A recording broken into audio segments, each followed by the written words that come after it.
نحمده ونستعينه ونستغفره ونعوذ بالله من شرور أنفسنا ومن سيئات أعمالنا من يهده الله فلا مضل له ومن يضلل فلا هادي له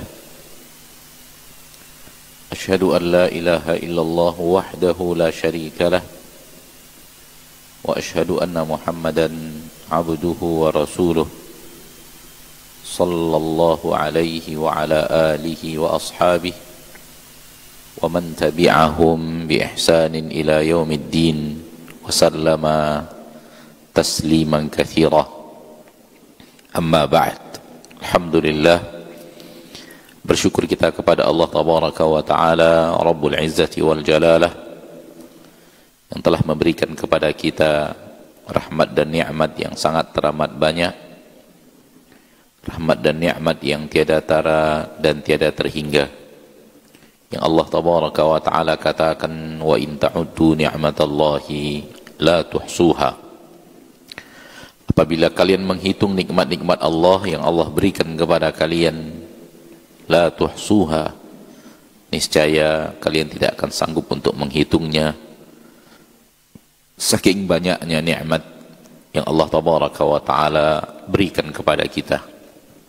Salawat dan salam kepada Nabi kita tercinta, Rasul kita yang mulia, Muhammad bin Abdullah sallallahu alaihi wasallam, yang telah memberikan kepada kita panduan hidup, yang telah memberikan kepada kita uswatun hasanah yang sempurna, sehingga dalam mengarungi kehidupan kita di permukaan bumi ini kita bisa menjalaninya dengan panduan yang telah diajarkan sempurna oleh Rasulullah sallallahu alaihi wasallam.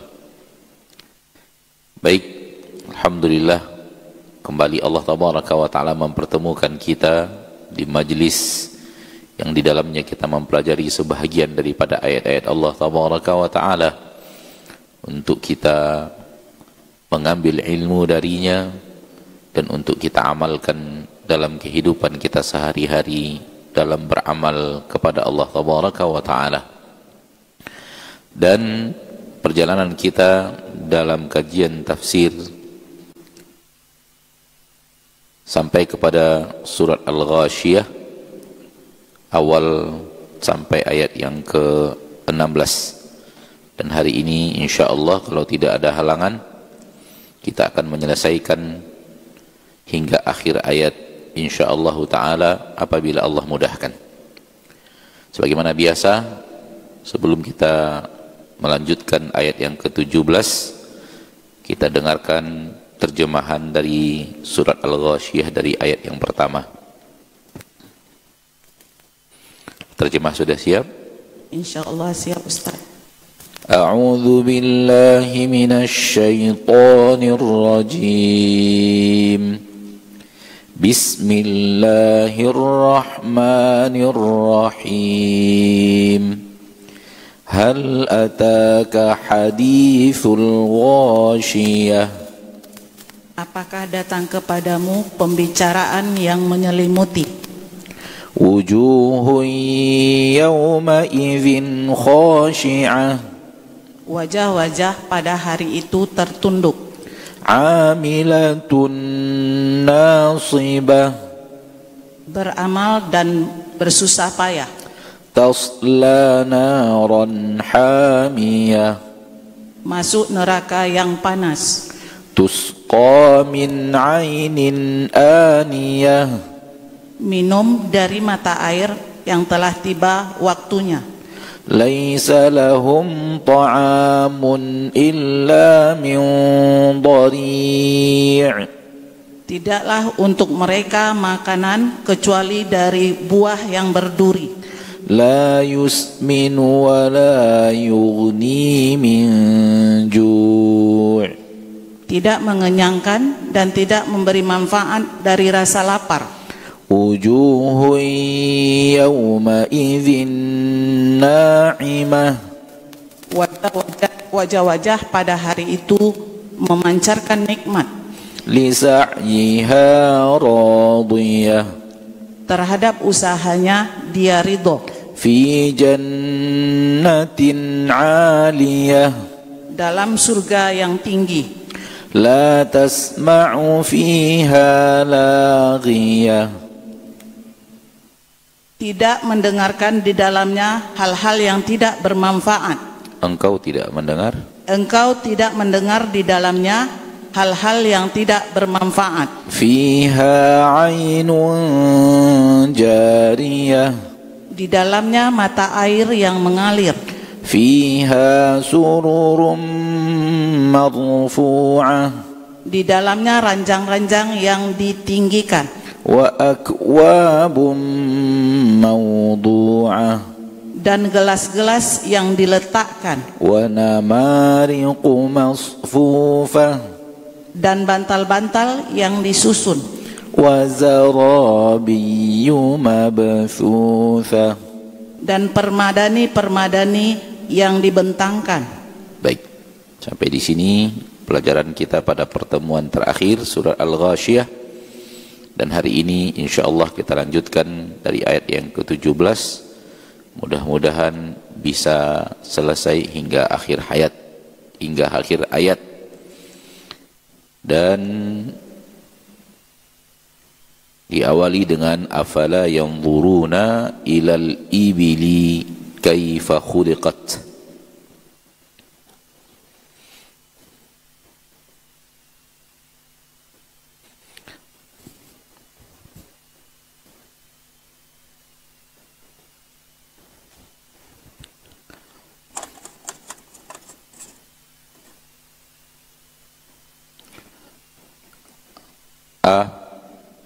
Fala yanzuruna ila al-ibili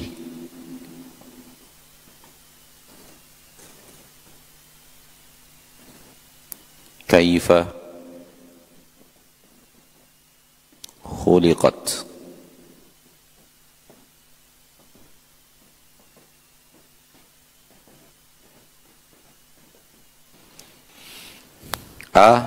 Pertanyaan apakah? Fa maka, la tidak. Apakah maka tidak susunan bahasa Arab, namun susunan bahasa kita maka apakah tidak. Susunan bahasa kita maka apakah tidak, tapi susunan bahasa Arab apakah maka tidak. Nah, seperti yang sering kita katakan bahwa masing-masing bahasa memiliki uslub, cara susunan bahasa masing-masing, dan itu tidak bisa dipaksakan. Susunan harus sesuai dengan bahasa kita. Masing-masing bahasa punya cara susunannya masing-masing, punya uslub dalam tarkib susunan bahasa. Beginilah susunan bahasa Arab. Afala, yang bahasa kita fa-nya didahulukan, maka apakah tidak. Yanzuruna, mereka melihat. Apakah mereka tidak melihat. Ila artinya ke atau kepada. Al-ibil, unta. Kaifa, bagaimana.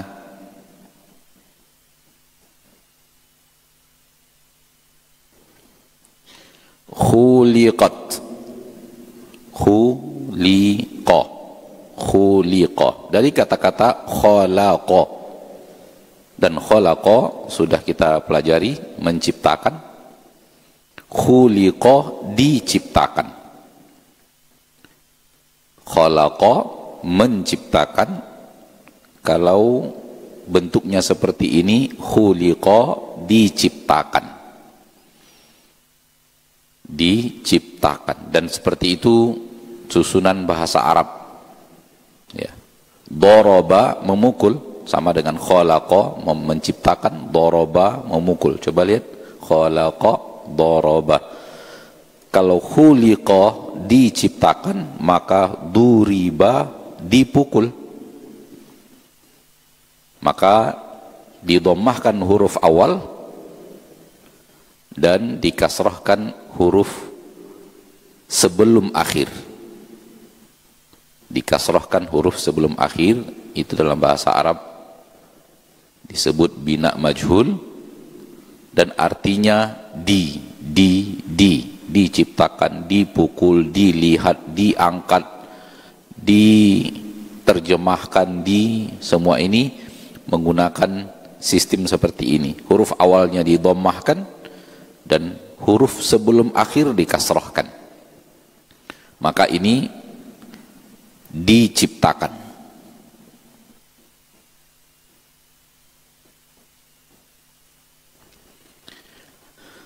Maka apakah mereka tidak melihat?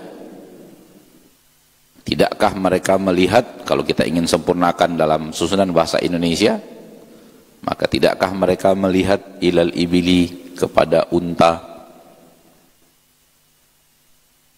Kaifa khuliqat, bagaimana unta itu diciptakan? Ayat-ayat berikut, mulai dari ayat ini, Allah Tabaraka wa Ta'ala mengajak kita untuk memperhatikan ciptaannya. Mengajak kita untuk memperhatikan ciptaannya. Itulah yang dalam agama kita disebut dengan tafakkur. Itulah dalam agama kita disebut dengan tafakkur. Akan ada ayat-ayat berikut, Allah memperlihatkan kepada kita ciptaannya dan disuruh kita untuk memperhatikan ciptaan itu. Ya. Ini disebut dengan tafakkur. Inna fi khalqis samawati wal ardi wa ikhtilafil laili wan nahari la ayatin li ulil albab alladhina yadhkuruna Allaha qiyaman wa qu'udan wa 'ala junubihim wa yatafakkaruna. Tafakkur, dan mereka tafakkur fi khalqis samawati wal ard, dalam penciptaan langit dan bumi. Langit, bumi, dan apa yang ada di dalamnya. Maka ini dalam agama kita disebut apa? Tafakkur, yaitu memperhatikan ciptaan Allah Tabaraka wa Ta'ala. Untuk apa? Untuk menunjukkan siapa penciptanya, untuk menunjukkan kekuasaan, kehebatan sang pencipta. Ini tujuan tafakkur. Kalau tujuan tafakkurnya lari dari tujuan ini, maka itu tercela. Bukan itu yang diinginkan Allah Tabaraka wa Ta'ala. Yang diinginkan Allah, melihat ayat-ayat Allah untuk mengantarkan kita kepada sang pencipta. Siapa pencipta sebenarnya? Siapa yang telah menciptakan sehebat ini? Siapa yang telah mampu memberikan ciptaannya, kemampuan-kemampuan ini? Ini maksud daripada tafakkur. Oleh karena itu coba lihat ayat tadi dalam surah Ali Imran, wa yatafakkaruna fi khalqis samawati wal ard rabbana. Hasilnya adalah rabbana, wahai Rabb kami. Hasil tafakkur mengarahkan kita kepada siapa Rabb kita yang sebenarnya, yaitu Allah Subhanahu wa Ta'ala, yaitu Allah Tabaraka wa Ta'ala. Ini disebut apa? Tafakkur. Tafakkur. Tafakkurun. Dalilnya surah Ali Imran tadi, wa yatafakkaruna fi khalqis samawati wal ard. Ada satu lagi, tadabbur. Tadabburun.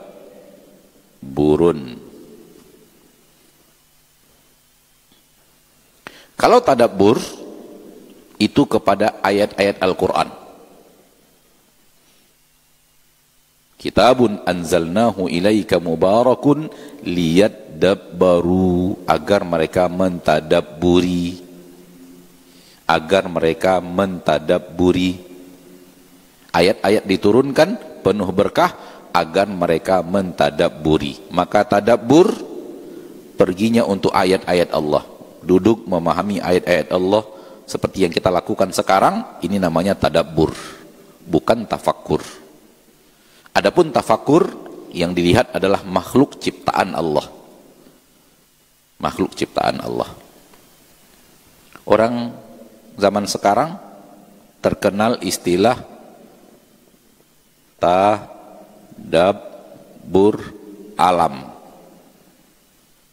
Ini istilah yang zaman sekarang banyak disebut orang. Kita kemana? Kita rihlah, ngapain? Tadabbur alam. Harusnya tafakkur alam, bukan tadabbur alam. Karena tadabbur untuk ayat-ayat Al-Quran. Kitabun anzalnahu mubarakun liyadabbaru, agar mereka mentadabburi ayat-ayat kami yang telah kami turunkan. Tadabbur larinya kepada ayat. Adapun tafakkur untuk alam. Wa yatafakkaruna fi khalqis samawati wal ard, mereka tafakkur dalam penciptaan langit dan bumi. Ala kulli hal, ana ingin mengingatkan kita akan makna tafakkur dalam agama kita dan makna tadabbur dalam agama kita. Di dalam ayat ini Allah menyuruh kita apa? Tafakkur. Coba perhatikan unta. Menandakan bahwa unta itu punya kelebihan yang luar biasa yang hendaknya diperhatikan, yang telah diberikan oleh Sang Pencipta, yaitu Allah Subhanahu wa ta'ala. Ya.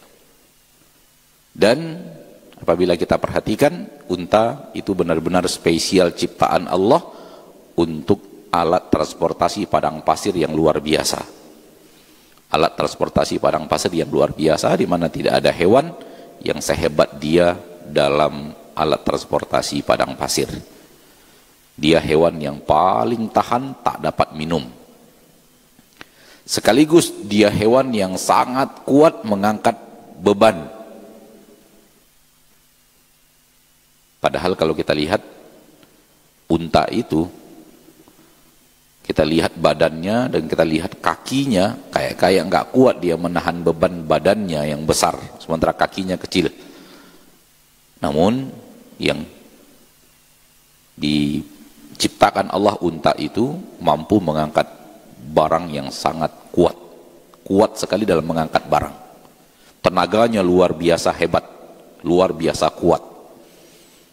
Ya. Katanya, Allahu a'lam, ana tidak tahu, tapi katanya, informasi yang ana dapat, dia mampu mengangkat hampir 1/2 ton. Dan itu dibawa berjalan berhari-hari sampai berbulan-bulan oleh unta itu. Tidak ada hewan sekuat dia, sekuat unta dalam mengangkat beban. Namun sungguh pun dia sangat kuat, itu menandakan tenaga unta yang sangat kuat. Sungguh pun demikian, unta itu tidak separah kuda liarnya. Dia lembut, dia mudah, dia tunggangan yang sangat mudah untuk ditunggangi. Berbeda dengan kuda, kuda liar untuk ditunggangi.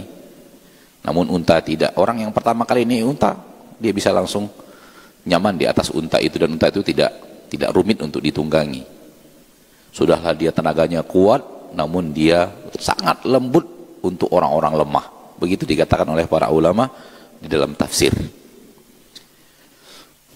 Unta itu apabila hari ini dia dapat air dan dapat minum, dia bisa ketemu air 40 hari lagi. Dalam 40 hari dia nggak perlu ketemu air lagi.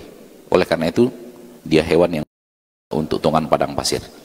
Kenapa? Karena di padang pasir ketemu sumur itu jarak berhari-hari baru ketemu sumur, jarak berhari-hari baru ketemu sumur.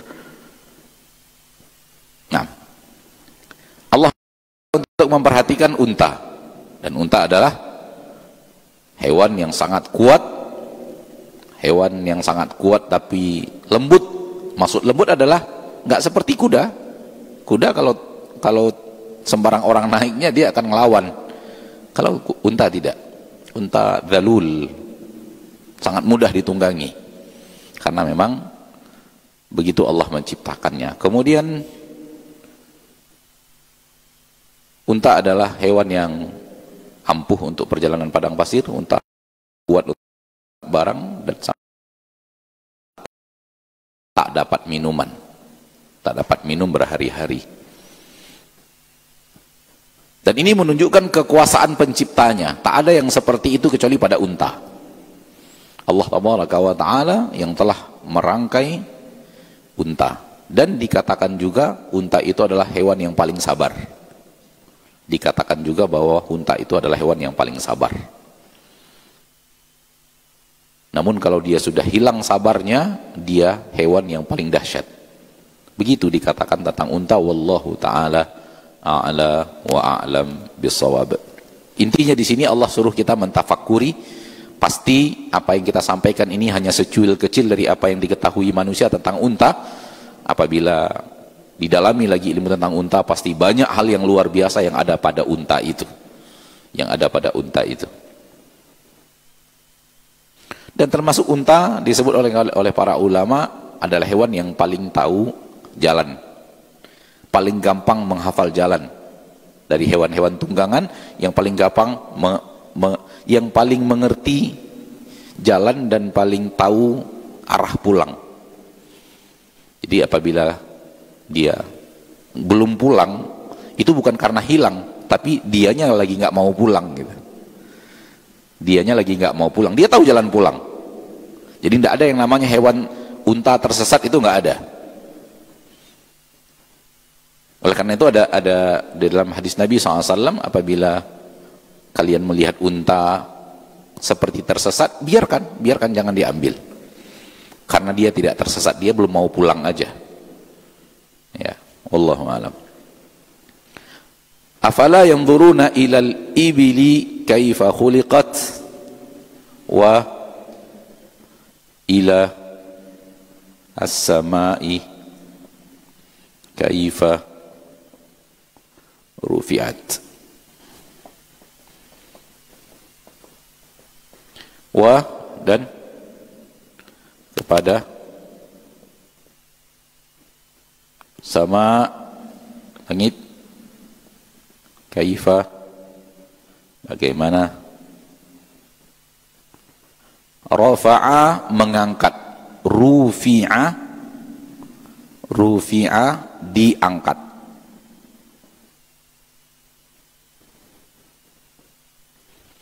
Rufi'a diangkat, rafa'a mengangkat, khalaqa menciptakan, khuliqa diciptakan, hamala membawa, humila dibawa, daraba memukul, duriba dipukul.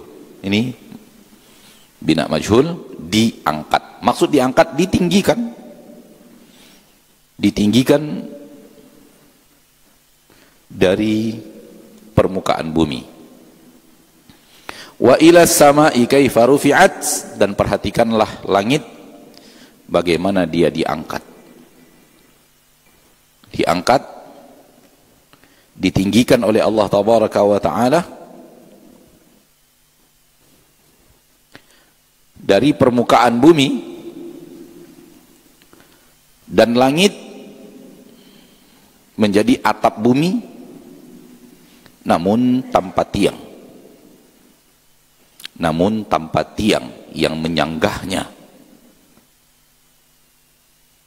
Dan dia makhluk yang kokoh, yang punya wujud yang sangat kuat, namun dibangun oleh Allah tanpa tiang.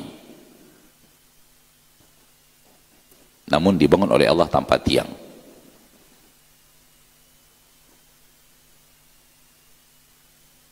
Dan tidak ada yang bisa membuat sebuah bangunan kokoh tanpa tiang. Tak ada yang mampu membuat bangunan kokoh tanpa tiang. Semua yang diletakkan tanpa tiang pasti jatuh. Tak bisa bertahan. Namun Allah mampu membangun bangunan kokoh tanpa tiang.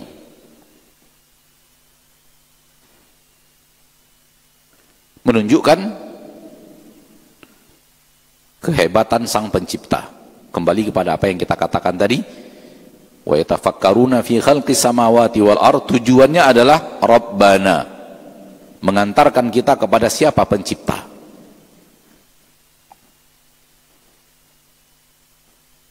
Karena kalau tujuannya seperti zaman sekarang manusia mengkaji,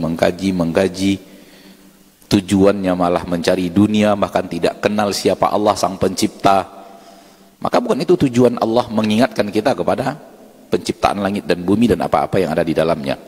Harus melahirkan Rabbana ma khalaqta hadza batila subhanaka faqina adzabannar.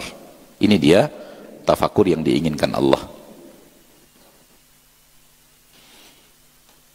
Orang sekarang mengatakan langit itu adalah ozon yang menyelimuti bumi.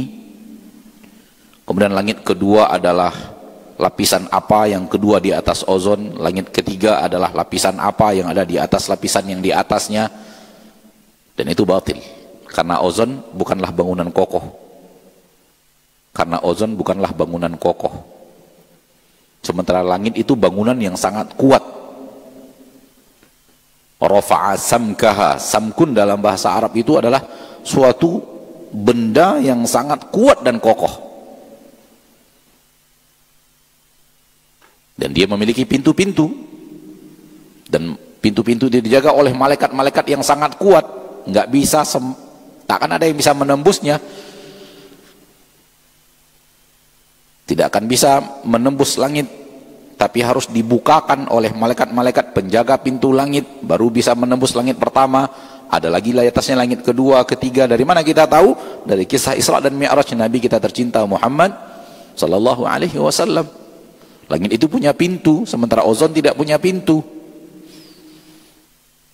Langit itu tidak bisa ditembus, sementara ozon sesuatu yang bisa ditembus. Maka hal yang sangat berbeda antara langit dan apa yang mereka katakan bahwa langit pertama maknanya adalah ini, ozon lapisan kedua adalah ini, lapisan ketiga, dan itulah yang maksud langit yang ada di dalam Al-Quran, dan itu batil.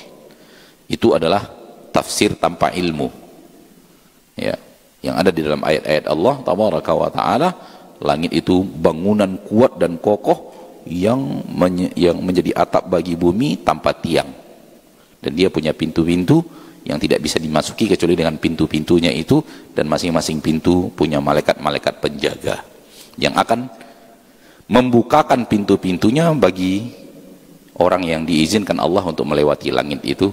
Dan kisah itu ada pada Isra dan Mi'raj Nabi kita tercinta Muhammad sallallahu alaihi wasallam. Wa ila samai kaifa rufi'at wa ilal, apa lagi? Wa ilal jibali kaifa, kita hapus ini saja karena ayatnya sama. Wa ilal jibali kaifa nusibat. Al jibal gunung, gunung-gunung. Al jibal gunung-gunung, jamak dari jabal. Jabal Uhud, gunung Uhud. Jabal adalah mufradnya, satu gunung. Apabila sudah banyak, maka dia adalah jamak gunung-gunung. Kaifa nusibat, bagaimana dia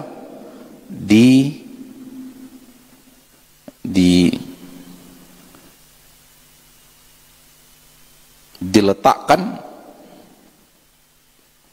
di ayat Quran, terjemahnya apa?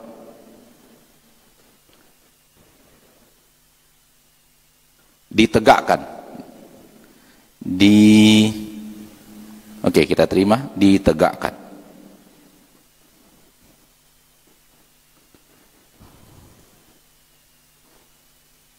Ilal jibali kaifa nusibat. Perhatikan gunung-gunung, bagaimana dia diletakkan oleh Allah tabaraka wa ta'ala di bumi, kuat dan kokoh, dan bertugas untuk memasak bumi.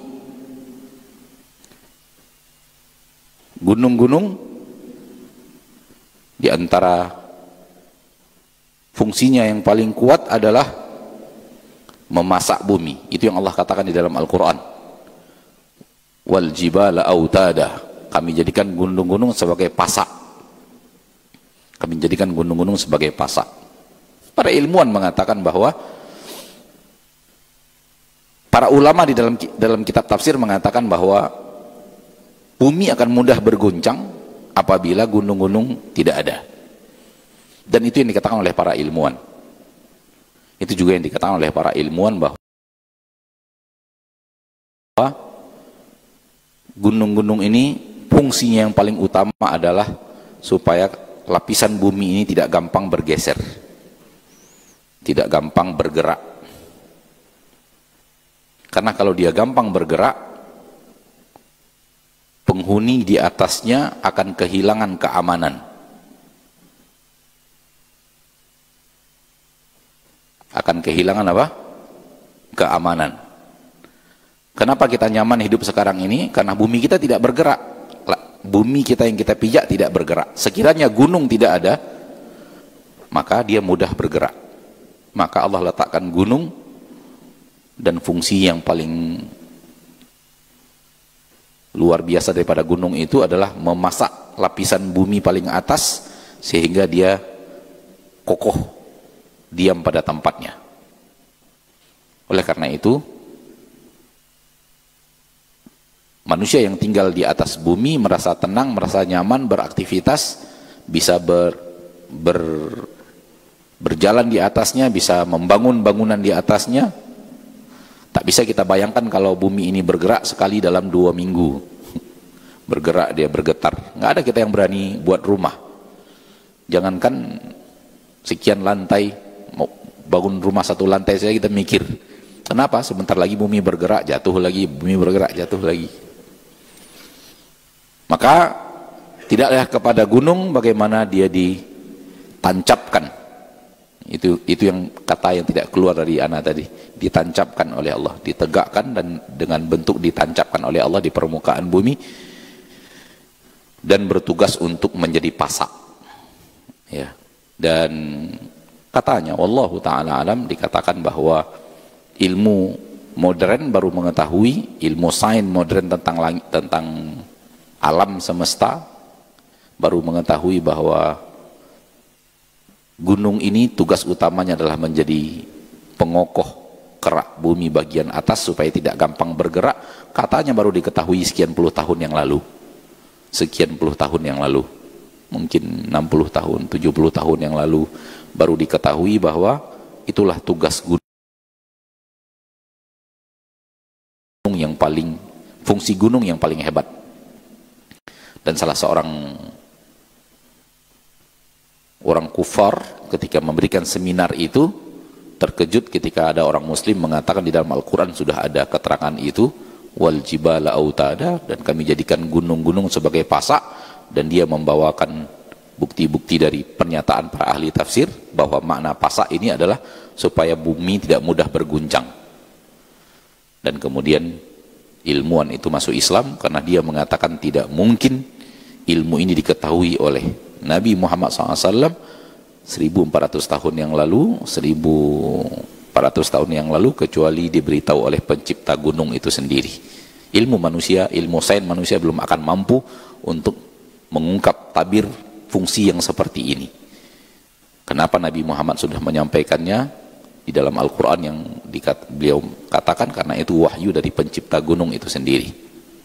Perhatikan kepada gunung, bagaimana gunung itu ditegakkan, ditancapkan di bumi sebagai pemasak bumi. Nah,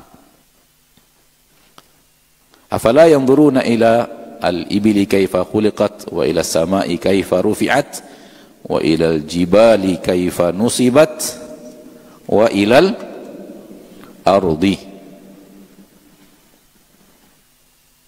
kaifa sutihat. Sutiha, al-ardi bumi, sutihat dibentangkan, dihamparkan.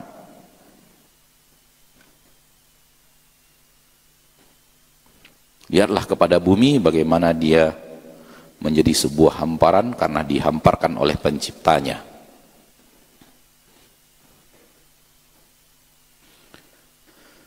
Ini dia bumi yang kita pijak, yang Allah jadikan bumi ini tenang, tempat bercari nafkah, dan bumi ini tunduk kepada kehendak Allah pasti, namun gampang untuk diapak-apain oleh manusia. Dijadikan jalan, dia jadi jalan, dijadikan lubang kemudian diisi air jadi kolam, dibangun di atasnya rumah, dijadikan dia taman menjadi taman, dijadikan dia beraneka ragam kegiatan di atasnya, karena Allah Ta'ala yang telah menghamparkannya dan menjadikannya tenang untuk manusia bisa hidup di atasnya, untuk manusia bisa hidup di atasnya. Ayat-ayat ini seperti yang tadi kita katakan, Allah Ta'ala mengingatkan manusia akan kemampuan Allah dalam mencipta, dan tidak akan ada seseorang selain Allah yang mampu berbuat seperti ini. Lihat bagaimana Allah menciptakan unta, lihat bagaimana Allah menciptakan langit, lihat bagaimana Allah menciptakan gunung, lihat bagaimana Allah menciptakan bumi. Disuruh kita bertafakur dalam apa yang tadi kita katakan. Perintahnya apa? Perintahnya adalah agar kembali kita kepada siapa yang mampu menciptakan ini. Dan di dalam riwayat-riwayat hadis Nabi SAW mengatakan bahwa orang dahulu juga mengenal ya, siapa pencipta langit, siapa pencipta gunung, siapa pencipta bumi. Dan Nabi sering menceritakan kisah seorang wanita pengembala yang diskusi sesama mereka, siapa yang menciptakan langit, siapa yang menciptakan gunung, siapa yang menciptakan bumi. Ini semuanya bukan murni tafakur, akan tetapi lihatlah kehebatan sang pencipta. Ini dia ayatnya. Ini dia maksud dan tujuan daripada ayat ini. Yang anehnya, sering sekali manusia itu melihat benda, takjub kepada yang merangkai benda, namun ketika melihat ciptaan Allah tidak takjub kepada sang penciptanya. Contoh, ada bangunan tinggi, katakanlah bangunan tertinggi dunia sekarang di Dubai misalnya. Ketika sampai di Dubai melihat bangunan tertinggi 850 meter Burjul Khalifah, wow, kita tidak wow kepada bangunannya saja, kita wow bagaimana orang bisa membuat bangunan setinggi ini, sekokoh ini dan setinggi ini. Manusia selalu begitu. Apabila melihat jahitan yang sangat bagus, baju dijahit dengan sangat rapi, manusia sangat wow, siapa yang menjahitnya? Apabila melihat sesuatu, misalnya bangunan yang sangat indah, wow, siapa arsiteknya ini? Wow, siapa yang membangunnya ini? Gitu. Kenapa tidak hal yang sama kepada ciptaan-ciptaan Allah? Ketika melihat langit, ketika melihat bumi, ketika melihat laut, ketika melihat ikan, ketika melihat ayam, ketika melihat tanaman, kenapa kita tidak, manusia tidak, siapa yang mampu menciptakan sehebat ini? Inilah manusia sering dilupakan atau melupakan, padahal ketika mereka menyaksikan ciptaan-ciptaan duniawi, mereka selalu berpikir siapa yang melakukan. Oleh karena itu Allah Ta'ala juga mengajak di dalam ayatnya, lihat apa yang telah Allah lakukan, agar kemudian kalian tahu siapa pencipta kalian yang sebenarnya.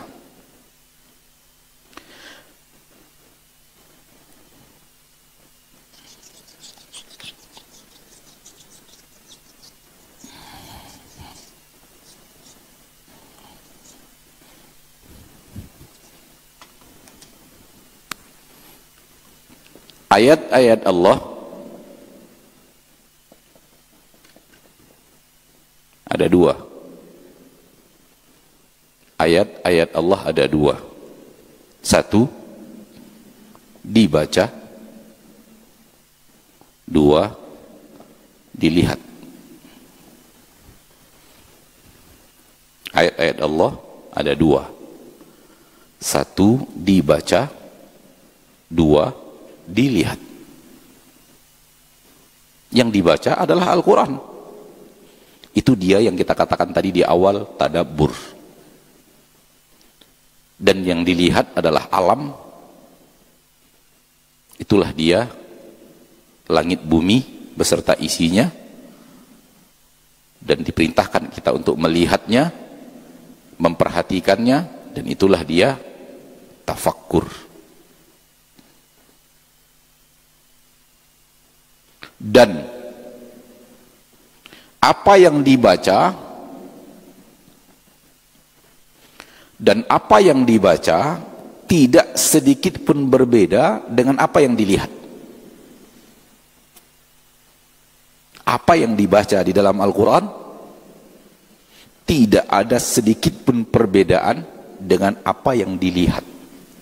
Apa yang ditadabburi sama persis dengan apa yang ditafakuri. Menandakan bahwa alam semesta beserta apa yang ada di dalamnya adalah ciptaan dari Allah yang menurunkan ayat-ayat yang ditadabburi. Kesamaan tentang apa yang ada di alam semesta daripada makhluk dan ciptaan sama dengan apa yang disampaikan di dalam Al-Quran yang dibaca, menunjukkan bahwa pencipta alam semesta ini adalah yang telah menurunkan ayat-ayat ini kepada Rasulnya Muhammad sallallahu alaihi wasallam. Di sini tak terbantahkan. Seperti yang tadi kita katakan tentang ilmuwan yang bicara tentang gunung, yang mengatakan bahwa sekian puluh tahun terakhir baru diketahui bahwa fungsi utama daripada gunung adalah pasak, adalah pengokoh bumi. Maka ternyata di dalam Al-Quran Allah telah berbicara itu. Ternyata di dalam Al-Quran Allah telah berbicara itu. Dan terlalu banyak di dalam Al-Quran hal-hal Allah bicara laut, Allah bicara awan, Allah bicara hujan, Allah bicara tanaman, Allah bicara janin. Dan itu begitu masuk ke dalam pelajaran-pelajaran yang sifatnya adalah sains tentang makhluk-makhluk yang ada di bumi, tak bertabrakan sedikit pun antara sains itu dengan apa yang dibicarakan Allah di dalam Al-Quranul Karim. Apa yang disampaikan Allah dalam Al-Quranul Karim pertanda bahwa benar bahwa makhluk semua ini adalah ciptaan dari zat yang telah menurunkan Al-Quran kepada Nabi Muhammad sallallahu alaihi wasallam.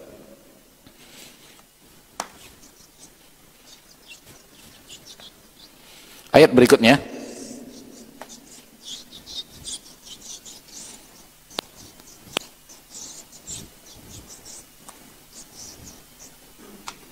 Fadzakir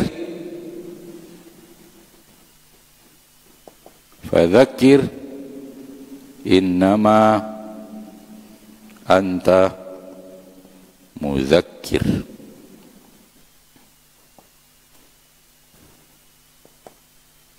Fa maka dzakir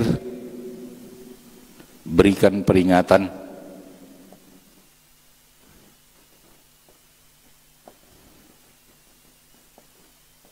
innama sesungguhnya, anta engkau, pemberi peringatan.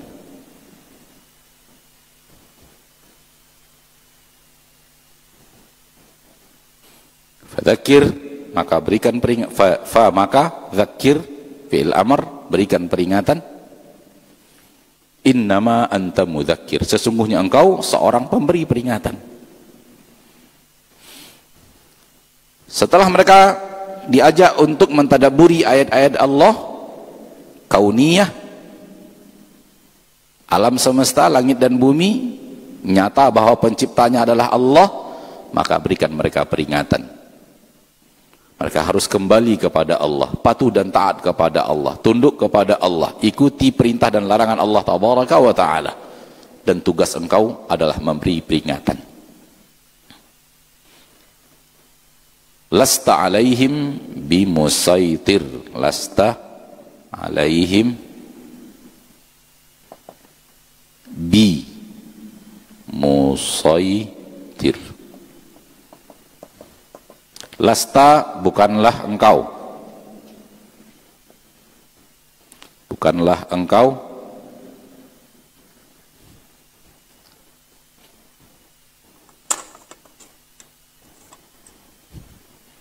alaihim atas mereka bi dengan musaitir penguasa.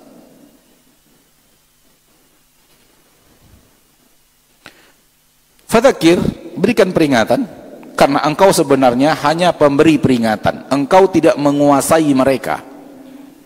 Lasta alaihim bimusaitir, bukanlah engkau penguasa atas mereka. Kalau ingin kita terjemahkan terjemahan bebas, masuk terjemahan bebas itu terjemahan dalam susunan kita bahasa Indonesia. Engkau bukanlah penguasa mereka, engkau hanya seorang pemberi peringatan. Tugas engkau adalah pemberi peringatan, maka berikan mereka peringatan. Sampaikan ayat-ayat Allah, sampaikan hujah-hujah Allah, sampaikan perintah-perintah dan larangan-larangan Allah tabaraka wa ta'ala. Tugas engkau hanya sampai di memberi peringatan, bukan menguasai. Ini dia dakwah. Dakwah itu menyampaikan sesuatu dari Allah kepada hamba-hamba Allah, bukan untuk menguasai hamba-hamba Allah. Oleh karena itu, apabila kita berdakwah, apabila kita menyampaikan kebenaran, tidak ada kewajiban bagi kita, orang yang disampaikan kepadanya dakwah harus terima. Itu nggak ada. Dan jangan kita sedih kalau kita berdakwah, orang yang didakwahi tak terima apa yang kita sampaikan. Jangan sedih, nggak perlu. Karena tugas kita bukan sampai itu. Karena yang bisa melakukan itu adalah penguasa orang tersebut. Sementara kita bukan penguasanya. Jangankan kita, Rasulullah saja bukan penguasa manusia. Oleh karena itu lihat ketika Rasul berdakwah, betapa banyaknya orang yang tidak mau ikut Nabi Muhammad sallallahu alaihi wasallam. Di kota Mekah terutama di awal-awal, di kota Madinah juga berapa orang munafik tak mau ikut Nabi sallallahu alaihi wasallam. Padahal sehebat apa Rasulullah SAW menyampaikan dakwah, dan tidak ada seorang da'i sehebat Nabi kita tercinta SAW dalam menyampaikan ayat-ayat Allah. Namun terlihat sebahagian keluarga beliau, keluarga besar beliau, paman beliau tidak mau mengikuti. Dan sepupu-sepupu beliau dari penduduk-penduduk Mekah tak mau mengikuti beliau dan wafat di atas kekafiran. Kenapa? Karena memang tugas Rasul bukan untuk merubah manusia dari kafir kepada mukmin, bukan. Manusia tidak mampu, termasuk Rasul, merubah manusia, itu tidak mampu. Inilah dia, innaka la tahdi man ahbabt, innaka la tahdi man ahbabt. Engkau tidak bisa memberikan hidayah kepada orang yang kau inginkan. Kenapa? Kita bukan penguasanya. Kita bukan penguasa manusia, sehingga kita tidak bisa melakukan perubahan pada diri manusia. Tugas kita apa? Sampaikan. Sampaikan dengan akhlak, sampaikan dengan lemah lembut, sampaikan dengan hikmah, sampaikan dengan cara yang baik, dengan tutur kata yang baik, dengan adab yang baik. Udah, sampai di situ. Apakah manusia setelah itu menerima, tidak menerima, bukan lagi kewajiban dakwah. Ini dia firman Allah tentang para nabi dan para rasul. Wa ma 'alaina illal balaghul mubin. Tidak ada tugas kami kecuali hanya menyampaikan. Tidak ada tugas kami kecuali hanya apa? Menyampaikan. Itu dia, fadzakir innama anta mudzakir. Tugas para nabi hanyalah menyampaikan, memberikan peringatan, sampaikan ayat-ayat Allah, sampaikan perintah-perintah Allah, larangan Allah, sampaikan ancaman-ancaman Allah kepada hamba-hambanya, sampaikan janji-janji Allah kepada hambanya, sampaikan siapa yang taat akan diberikan Allah ini dan itu, siapa yang tidak mau taat akan diancam dengan ini dan itu, sampaikan. Tugas kita hanya menyampaikan. Taat kepada Nabi SAW akan mendapatkan begini, tidak taat kepada Nabi akan mendapatkan begini. Mengikuti beliau akan seperti ini, tidak mengikuti beliau akan masuk neraka. Sebagaimana yang dikatakan oleh Nabi kita tercinta, sampaikan seperti itu apa adanya, namun dengan lemah lembut, dengan tutur kata yang baik, ya, dengan hikmah. Manusia ikut tidak ikut bukan urusan dakwah, karena itu urusan antara dia dan penguasanya, penciptanya.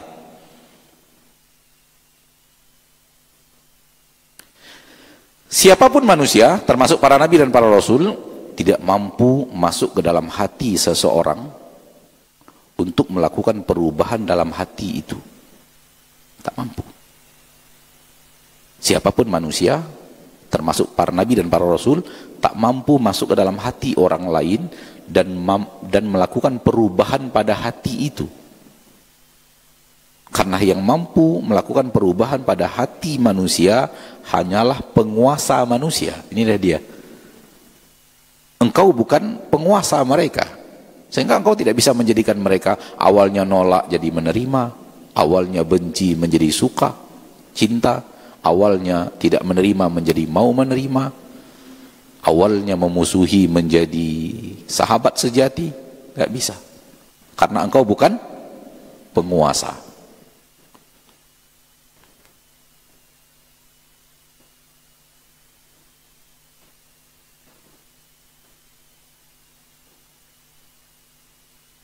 Sedikit melangkah kita agak jauh, tapi mudah-mudahan dengan ini kita faham dengan apa yang tadi kita sampaikan. Banyak orang mengatakan, apabila para pemimpin melakukan maksiat, maka kita para rakyat di bawah kepemimpinannya semua berdosa. Kenapa? Karena kita tak mampu melawan mereka untuk tidak berbuat maksiat itu. Perkataan ini, akidah seperti ini terbantahkan oleh dua ayat ini. Terbantahkan oleh dua ayat ini. Banyak orang mengatakan seperti itu sekarang. Kenapa? Karena memang di zaman sekarang banyak aksi untuk melawan pemimpin. Dan aksi itu kadang-kadang diterbitkan dalam ruh agama, dalam aroma agamis. Kalau para pemimpin sekarang berbuat maksiat, maka semua rakyat berdosa. Kenapa? Mereka tidak mampu mencegah pemimpin mereka untuk berbuat maksiat. Jangankan kita, Rasul aja nggak mampu. Mampukah Rasul mencegah pemimpin-pemimpin Mekah untuk berbuat maksiat di kota Mekah? Ini batil. Kenapa? Karena kita tidak ditugaskan menguasai orang untuk melakukan apa yang kita mau dari diri kita pada diri orang, nggak bisa. Oleh karena itu tidak kaidah tadi, kaidah batil dalam agama kita tidak ada. Maksiat masing-masing, tanggung masing-masing. Kalau dia adalah pemimpin, tanggung maksiatnya pemimpin. Kalau dia berbuat maksiat. Kalau Anda adalah rakyat, tanggung dosa Anda sebagai seorang rakyat. Ayat ini membantah dosa orang lain akan menjadi dosa bagi orang lain karena dia tidak mampu melarang. Ini batil. Ini batil. Dan terbukti bahwa Nabi kita tercinta sallallahu alaihi wasallam di kota Mekah, pemimpin-pemimpinnya adalah orang kufar. Dan kekufurannya jelas sharih, jelas sejelas-jelasnya, berhala diibadati, mereka sujud kepada berhalanya. Wallahu a'lam. Mudah-mudahan mengerti kita apa yang dimaksud. Fadzakir innama anta mudzakir. Maka dakwah adalah menyampaikan kebenaran, bukan memaksa manusia untuk ikut kepada kebenaran. Oleh karena itu tidak ada paksaan dalam beragama. La ikraha fiddin. Karena kita bukanlah penguasa yang bisa memaksakan kehendak kita kepada seseorang. Fadzakir innama anta mudzakir lasta alaihim bimusaitir inna ilaina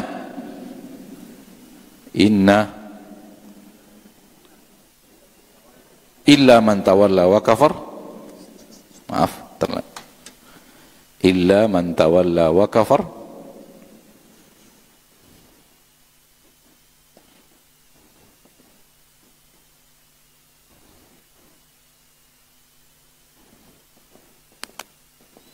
Kecuali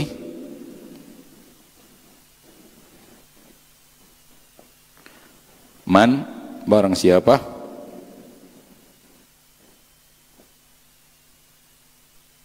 tawalla, berpaling, wa, dan kufur atau kafir dalam bahasa kita,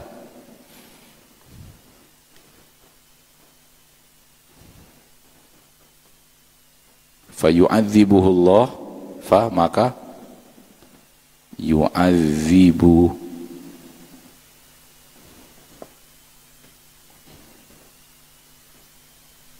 al-'adzab al-akbar.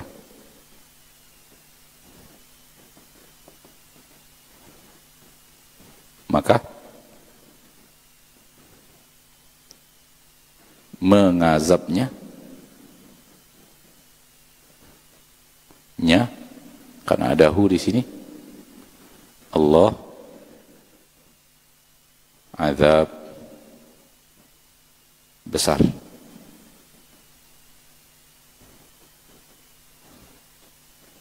Sangat besar. Illa man tawalla wa kafar, siapapun yang kau berikan peringatan lalu dia tidak menerimanya, yang dia lakukan hanyalah tawalla wa kafar, berpaling, menghindar dari dirimu, tidak mau mendekat kepadamu, dan kafir dan melakukan kekufuran, berpaling dengan amal, mengingkari dengan hati dan perkataan. Berpaling dengan amal, amalnya tidak mau mengikuti, hati dan lisannya tidak mau mengakui dan mengimani.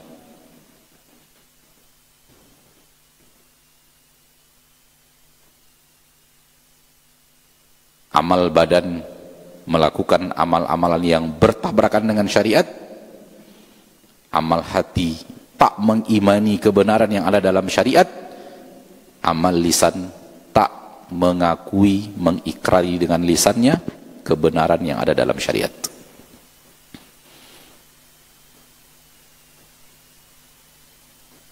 Fayu'adzibuhu Allahul 'adzabal akbar. Orang yang seperti ini urusannya dengan Allah. Allah yang akan mengadabnya. Biarkan Allah yang berbuat kepada mereka, karena yang diingkari itu sebenarnya bukan dakwah kita, bukan. Yang diingkari itu adalah ayat-ayat Allah, yang diingkari itu adalah syariat Allah, yang diingkari itu adalah firman-firman Allah, yang diingkari itu adalah agama Allah, yang mereka ingkari adalah kebenaran yang datang dari Allah, dan Allah yang akan mengadab mereka dengan adab yang sangat besar. Urusan mereka dengan Allah.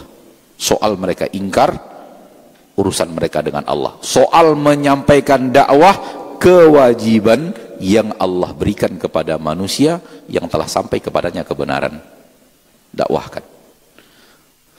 Soal ikut tidak ikut, urusan mereka dengan Allah. Yang tidak ikut diadab, urusan mereka dengan Allah, bukan urusan kita. Kewajiban kita tidak sampai di sana. Inna ilaina iyabahum thumma inna alaina hisabahum.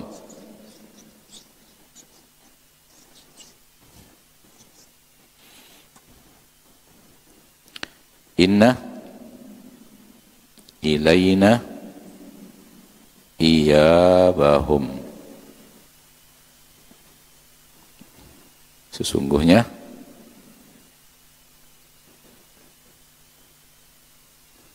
kepada kami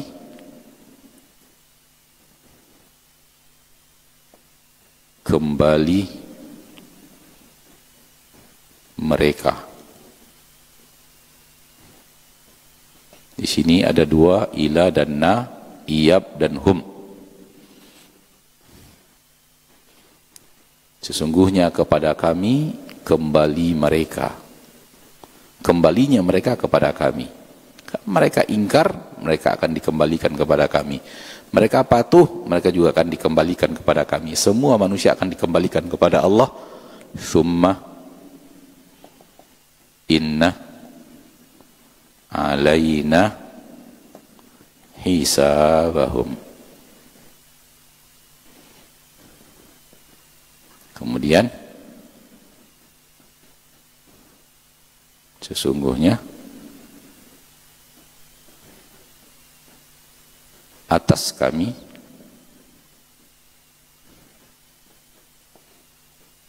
hisab mereka.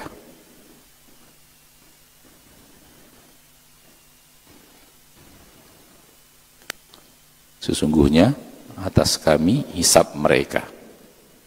Kepada kami mereka akan dikembalikan dan kami akan menghisab bagaimana mereka berhadapan dengan ayat-ayat Rabb mereka. Bagaimana mereka dengan dakwah yang telah engkau sampaikan, karena engkau hanya pemberi dakwah. Tadzkir yang telah engkau sampaikan, karena engkau hanya pemberi tadzkir. Maka kepada semua kita yang menyampaikan apa yang telah kita ketahui kebenaran, dari kebenaran, lalu kita berusaha menyampaikannya, ayat ini sangat penting. Jangan sampai masuk di dalam hati kita bahwa kita ingin merubah dia. Gak bisa. Karena perubahan itu tidak kita tidak mampu melakukannya. Karena perubahan pada orang lain, kita tuntut orang lain berubah sesuai dengan keinginan kita. Kita tuntut orang lain berubah sesuai dengan maunya kita. Walaupun yang kita mau itu benar 100%. Yang kita mau itu benar 100%. Namun kita ingin orang lain ikut kepada kebenaran 100%. Nggak bisa. Nggak bisa. Fir'aun bukan tidak tahu kebenaran dakwah Nabi Musa. Abu Jahal bukan tidak tahu kebenaran dakwah Nabi Muhammad. Tahu. Tapi mereka tidak mau menerimanya. Dan Nabi Muhammad SAW tidak bisa merubah Abu Jahal yang sudah tahu kebenaran. Bahkan Abu Talib yang melindungi Nabi dalam berdakwah, mensupport dakwah Nabi SAW, melindungi Nabi SAW dengan izin Allah tentunya dari kejahatan orang Quraisy yang memusuhi dakwah beliau. Nabi pun tidak bisa menjadikan pamannya menerima kebenaran yang telah diyakini oleh pamannya, bahwa dakwah Nabi itu benar. Agama yang dibawa oleh Nabi Muhammad SAW itu benar. Lihat bagaimana bahwa dakwah itu, kebenaran itu tidak bisa dipaksakan oleh pendakwah ke dalam jiwa orang yang didakwahi. Oleh karena itu, berdakwah hanyalah menyampaikan kebenaran. Soal orang ikut, tidak ikut, orang itu mau menerima, tidak mau menerima, orang itu menolak atau tidak, itu tak ada hubungannya dengan kewajiban seorang yang berdakwah.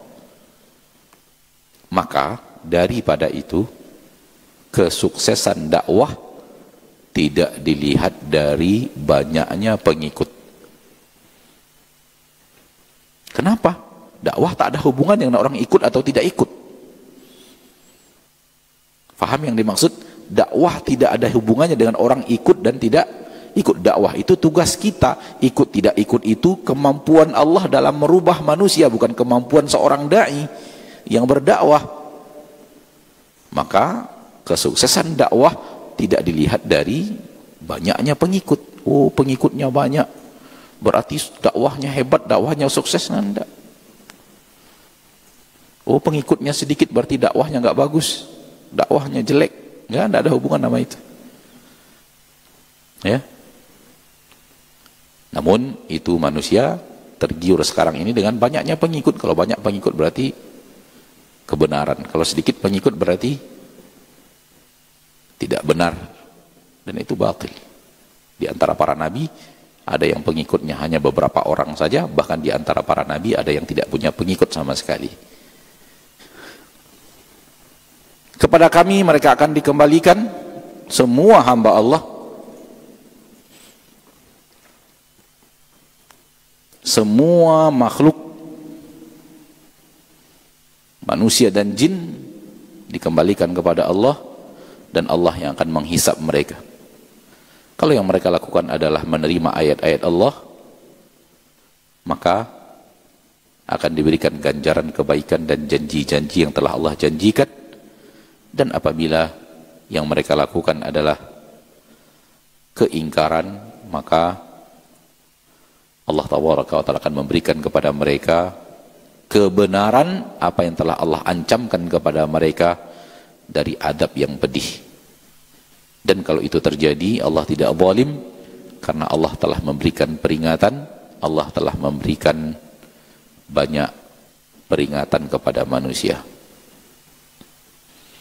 Alhamdulillah, selesai juga sampai akhir daripada surat Al-Ghashiyah. Sebagaimana biasa, sebelum kita buka tanya jawab, kita membaca ayat ini, surat Al-Ghashiyah dari awal sampai akhir. Dan kewajiban kita yang hadir adalah mendengarkan bacaan ini dibacakan sambil mentadabburi makna yang ada pada ayat terjemahannya dan makna yang telah diterangkan. Sambil berlatih mendengarkan Al-Quran dibacakan dalam bahasa Al-Quran, yaitu ayat-ayat Allah yang ada di dalam Al-Quran, dan kita berusaha untuk mendengarkannya dan mengetahui artinya dan maknanya. A'udzu billahi minasy syaithanir rajim. Bismillahirrahmanirrahim. Hal ataka hadithul ghashiyah. وجوه يومئذ خاشعة عاملة ناصبة تصلى نارا حامية تسقى من عين آنية ليس لهم طعام إلا من ضريع لا يسمن ولا يغني من جوع وجوه يومئذ ناعمة لسعيها راضية في جنة عالية لا تسمع فيها لاغية فيها عين جارية فيها سرر مرفوعة وأكواب موضوعة ونمارق مصفوفة وزرابي مبثوثة أفلا ينظرون إلى الإبل كيف خلقت وإلى السماء كيف رفعت وإلى الجبال كيف نصبت وإلى الأرض كيف سطحت فذكر إنما أنت مذكر لست عليهم بمسيطر إلا من تولى وكفر فيعذبه الله العذاب الأكبر إن إلينا إيابهم ثم إن علينا حسابهم. Baik, sampai di sini materi kita pada kesempatan yang berbahagia ini. Kita lanjutkan dengan menjawab beberapa pertanyaan biiznillahi azza wa jalla.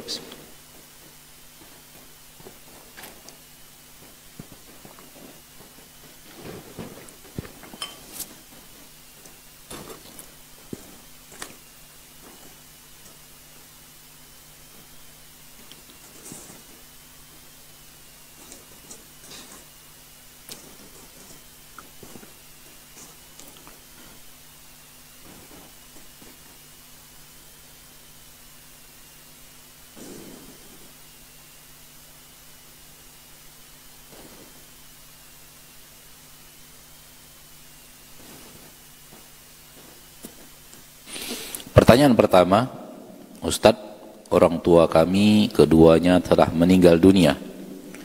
Kami ingin bersedekah agar pahalanya sampai kepada mereka rahimahumullah. Apakah kami bersedekah atas nama orang tua atau kami bersedekah dan pahalanya kami dapat dan kedua orang tua kami yang telah wafat pun mendapatkannya? Kedua-duanya boleh. Kedua-duanya apa? Boleh. Dan kedua-duanya ada dalam syariat Allah. Kita bersedekah untuk kita dan kita niatkan untuk kita dan orang tua kita, dan kita bersedekah pakai atas nama orang tua kita juga boleh. Kedua-duanya adalah kebaikan, dan kedua-duanya apabila diniatkan untuk orang tua, kita dapat pahala dan orang tua kita juga dapatkan pahalanya. Inilah agama Allah yang luas.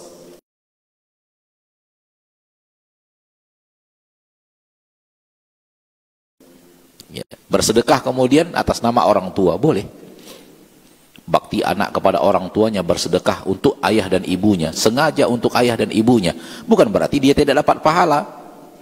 Dia dapat pahala juga karena dia yang melakukan sedekah itu, walau di atas namakan untuk ayah dan ibunya. Hal yang sama kalau dia beramal saleh, apalagi hadir niat amal soleh saya ini, solat saya ini, puasa saya ini saya lakukan agar orang tua saya juga dapat pahala orang tua kita. Inilah agama Allah yang luas. Dua-duanya benar, dua-duanya tidak ada yang keliru, dua-duanya kebaikan, dan boleh kita pilih salah satu.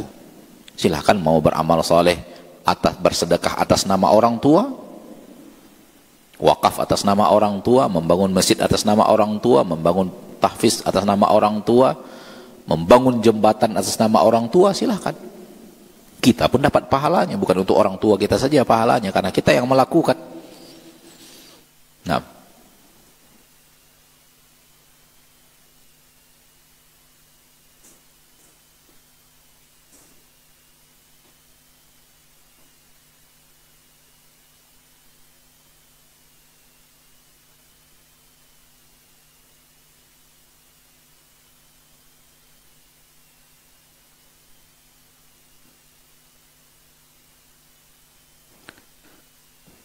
suami saya insya Allah pemimpin yang baik agama dan akhlaknya. Hanya saja ketika marah, raut wajah dan intonasi suara berubah. Yang biasanya sabar dan lembut tidak ada lagi padanya. Dalam keadaan beliau seperti itu, saya sangat ketakutan dan merasa tidak aman bersamanya.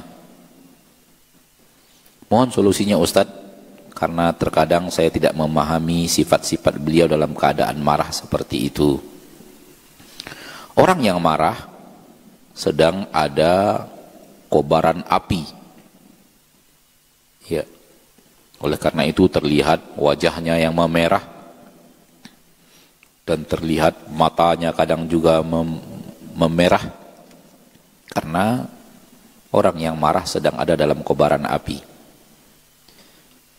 Maka lawannya adalah diam, dan diam bagi orang yang marah bagaikan air. Maka ketika beliau marah, kita sabar dengan diam, mendengarkan saja dan jangan melawan. Semakin menjawab, marahnya akan semakin bertambah, marahnya akan semakin bertambah. Orang yang lagi marah kalau dilawan, marahnya bukan meredam, berkurang, tapi marahnya akan bertambah. Maka orang yang lagi marah bagusnya didiamkan. Dan begitu sunnah dari Nabi kita tercinta Muhammad sallallahu alaihi wasallam. Setelah beliau nanti reda, setelah kembali kepada akhlaknya yang baik seperti yang tadi dikatakan, bicarakan lagi. Bicarakan lagi kondisi yang tadi, penyebabnya apa, bagaimana. Dibicarakan bukan ketika beliau sedang marah. Ya. Sambil berusaha tentunya mencari penyebab marah dan berusaha untuk tidak melakukannya lagi. Wallahu a'lam.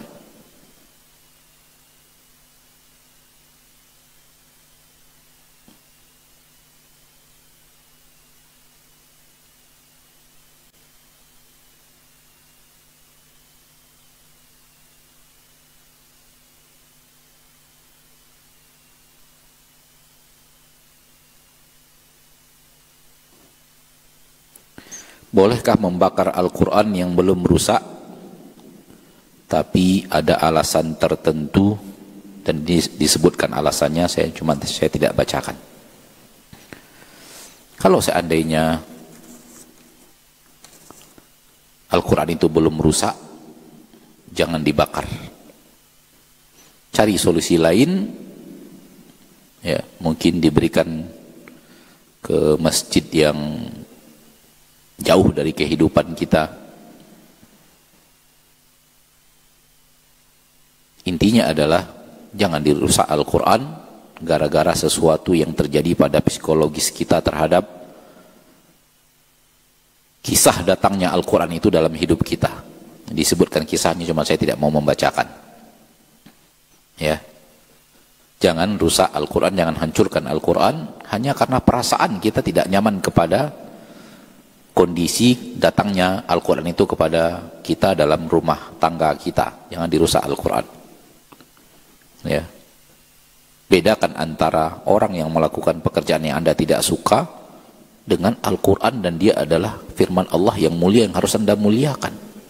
Jangan perasaan Anda kepada orang tersebut membuat Anda membakar Al-Quran tersebut. Dan sebaik-baik manusia adalah manusia pemaaf, bukan manusia yang dikuasai oleh sifat ingin marah dan ingin melampiaskan keburukan kepada orang yang dia benci. Tak demikian. Wallahu a'lam.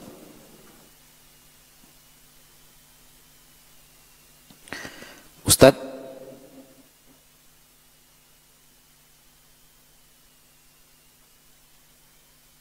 apa doanya apabila kita dipuji? Apabila kita dipuji, ada sebuah doa yang diajarkan oleh Nabi kita tercinta sallallahu alaihi wasallam, dan hadisnya hasan insyaallah. Sejauh ilmu yang masih ana ingat, hadisnya hasan atau sahih.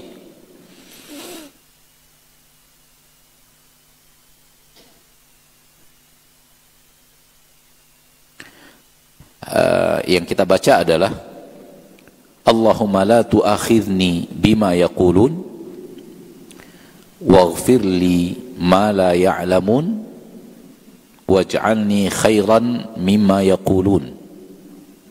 Ini doa yang sahih atau hasan derajat hadisnya.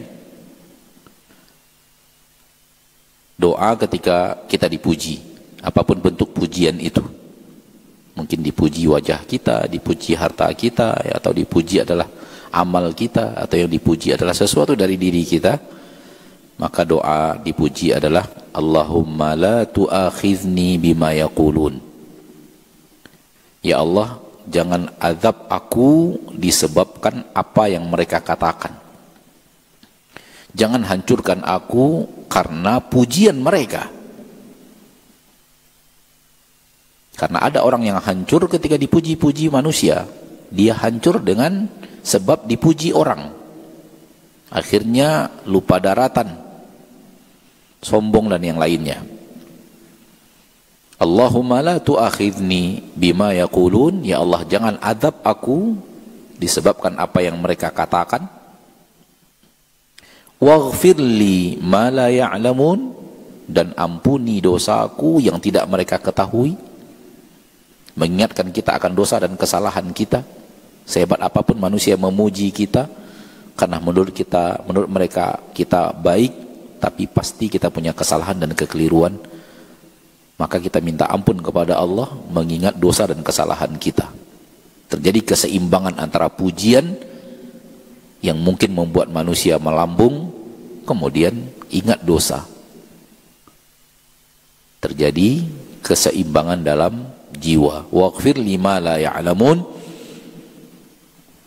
Maafkan untukku dosaku yang mereka tidak tahu.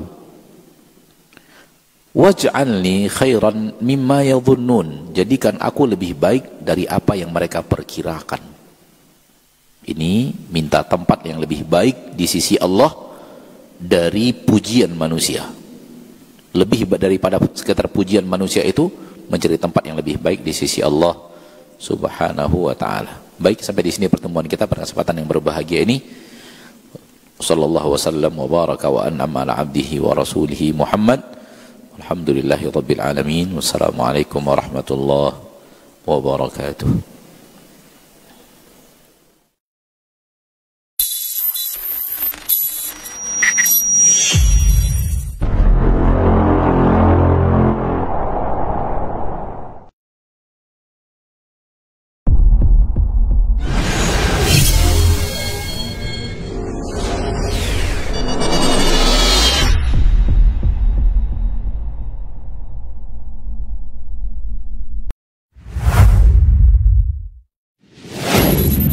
Assalamualaikum warahmatullahi wabarakatuh. Saudara-saudariku, para pemirsa Hasil TV dimanapun Anda berada, rahimani wa rahimakumullah.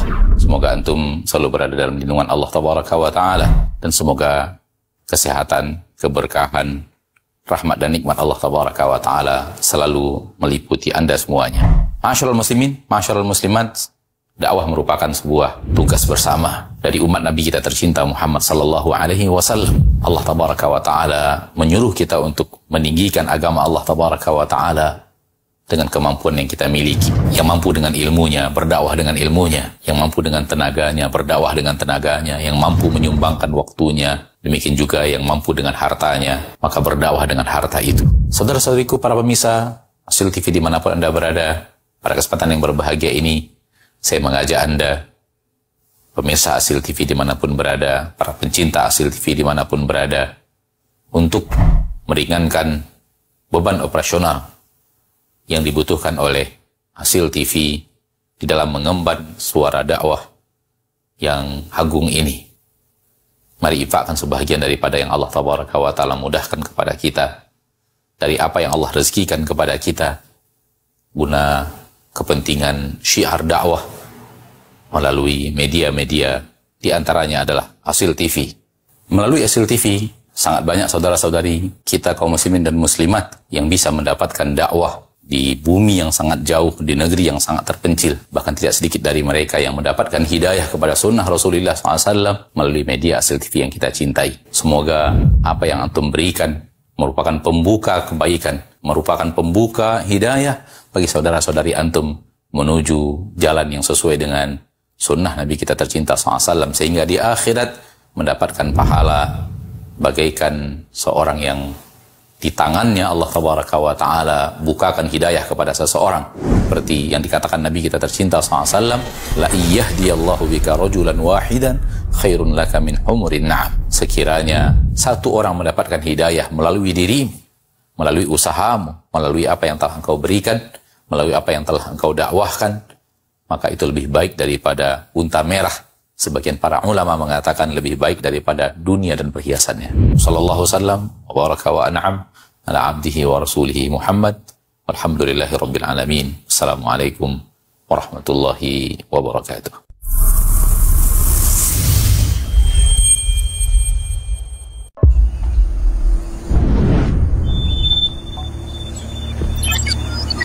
Bismillahirrahmanirrahim. Allah Subhanahu wa taala berfirman, "Innama ya'muru masajidallah man amana billah wal yaumil akhir." Yang memakmurkan, mendirikan rumah-rumah Allah hanyalah orang-orang yang benar-benar beriman kepada Allah dan hari akhir. Dan kita melihat, alhamdulillah, Masjid Al-Hijrah di Markas Sunnah Nusantara Pekanbaru termasuk yang makmur dengan kajian para penuntut ilmu yang menghafalkan Al-Quran. Dan kita lihat sekarang kita sedang berada di lantai 1, sedang dalam proses pemasangan granit dengan estimasi biaya per meternya sekitar Rp290.000. Dan lantai 1 membutuhkan sekitar 4.600 meter persegi.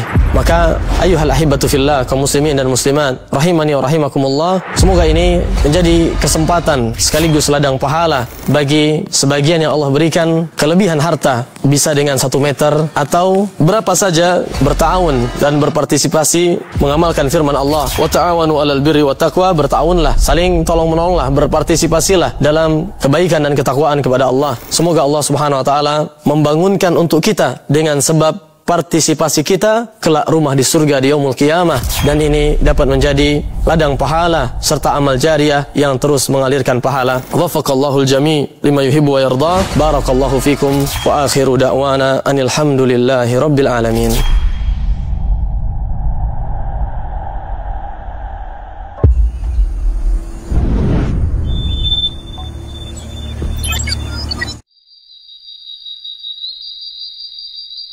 Disyariatkannya ibadah tiada lain adalah untuk kebaikan hati. Ketika ibadah tidak mempengaruhi hati, ibadah itu sama sekali tidak bernilai di mata Allah atau berkurang pahalanya di sisi Allah Subhanahu wa taala. Ketika seseorang membaca Al-Qur'an dan hatinya tidak khusyuk, maka Al-Qur'an itu tidak berpengaruh ke hatinya. Ketika seseorang salat dan hatinya tidak khusyuk, salat pun tidak berpengaruh kepada hatinya. Sementara Imam Ahmad pernah ditanya, apa amal yang paling utama di sisi Allah? Maka Imam Ahmad berkata, lihatlah ibadah yang paling merubah hatimu, yang paling benar-benar terasa di hatimu, maka itulah yang paling utama.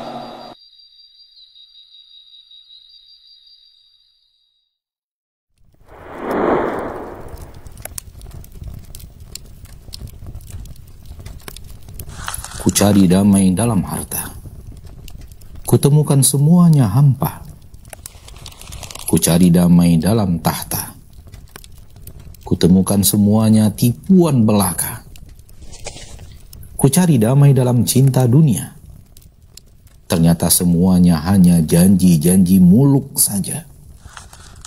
Kucari damai dalam nikmatnya hidangan, kutemukan kesehatanku makin mengkhawatirkan.